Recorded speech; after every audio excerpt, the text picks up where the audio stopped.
Garments ಕೆಲಸಕ್ಕೆ ಹೋಗ್ತಾ ಇದ್ದಂತ ಕುಟುಂಬಕ್ಕೆ ಬಿಪಿಎಲ್ ಬರೆ ಬಿದ್ದಿದೆ. ಭಾಗ್ಯಲಕ್ಷ್ಮಿ ಯೋಜನೆ ಕ್ಯಾನ್ಸಲ್ ಆಗೋ ಭಯ ಕಾಡ್ತಾ ಇದೆ ಅಂತ ಆ ಮಹಿಳೆ ಅಳಲು ತೋಡ್ಕೊಂಡಿದ್ದಾರೆ. ಗಾರ್ಮೆಂಟ್ಸ್ಗೆ ಹೋಗ್ತಾ ಇದ್ದಂತ ಮಹಿಳೆ, ಗಾರ್ಮೆಂಟ್ಸ್ ಕೆಲಸಕ್ಕೆ ಹೋಗ್ತಾ ಇತ್ತು ಕುಟುಂಬ.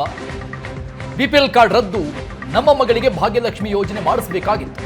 ರೇಷನ್ ತರೋದಕ್ಕೆ ಹೋದಾಗ ಕಾರ್ಡ್ ರದ್ದಾಗಿದ್ದು ಗೊತ್ತಾಯಿತು ನಮಗೆ ಅಂತ ತಮ್ಮ ಅಳಲು ತೋಡಿಕೊಂಡಿದ್ದಾರೆ.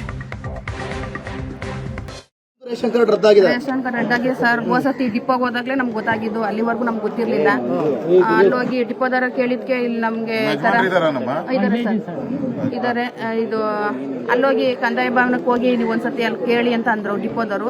ನಾವು ಒಂದಲ್ಲ 2 ಸತಿ ಹೋದ್ವಿ. ಅವ್ರು ಹೇಳ್ತಾರೆ ನಮ್ ಗೌರ್ಮೆಂಟ್ ಇಂದ ಏನು ಈ ತರ ಏನು ಇನ್ಫಾರ್ಮ್ ಮಾಡಿಲ್ಲ, ಅದೇನಾರು ಮಾಡಿದ್ಮೇಲೆ ನಿಮ್ಗೆ ಹೇಳ್ತೀವಿ ಅಂತ ಹೇಳಿ ಒಂದು ಫಾರಂ ಕೊಟ್ಟರು. ಫಾರಂ ಫಿಲಪ್ ಮಾಡ್ಕೊಂಡು ಮನೆಗೆ ಬಂದ್ವಿ ಅಷ್ಟೇ.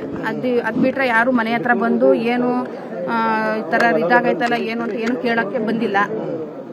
ಅದರಲ್ಲಿ ನಮ್ಮ ಗೋಪಾಲ ಸರ್ ಮಾತ್ರ ನೈಟ್ ಬಂದು ನಮ್ಮ ಕಷ್ಟ ಮಾತ್ರ ಕೇಳ್ಕೊಂಡು ಹೋಗಿದ್ದಾರೆ. ಕೇಳ್ಕೊಂಡು ಹೋಗಿ ನಮ್ಮ ಹೋದ್ರೆ ನಿಮ್ ರೇಷನ್ ಕಾರ್ಡ್ ಇದಾಗ್ಯದಮ್ಮ, ಹೋಗಮ್ಮ ನಿಮ್ಮ ಮಗ ಅದು ಇದು ಮಾಡ್ತಾರೆ, ನಮ್ಗೇನ್ ಸಂಬಂಧ ಇಲ್ಲ, ಅವ್ರು ಬೇರೆ ಆಗ್ಯಾರೆ, ನಮ್ಗೆ ರೇಷನ್ ಕೊಡಿ ಅಂದ್ರೆ ಕೊಡಲ್ಲ, ಹೋಗಮ್ಮ ಏನ್ ಮಾಡ್ಕೊಂತ ಕೊಡಲ್ಲ ಅಂತ. ಏನ್ ಮಾಡ್ಕತಿಯ ಕೊಡಲ್ಲ ಕೊಡಲ್ಲ ಅಂದ್ರೆ ನಮ್ಮ ಮಗ ಮನೆಗೆ ಬಂದ್ರು, ಮಮ್ಮಿ ಕೊಡ್ತಾ ಇಲ್ಲ ಮಮ್ಮಿ, 6 ಗಂಟೆಗೆ ಹೋಗಿ ನಿಂತೀನಿ ಮನೆಗೆ ಬಾಕಲಾಕಿ ಮನೆಗೆ ಹೋಗ್ತಾನೆ ಅಂತಂದ್ರೆ ಅಷ್ಟೇ.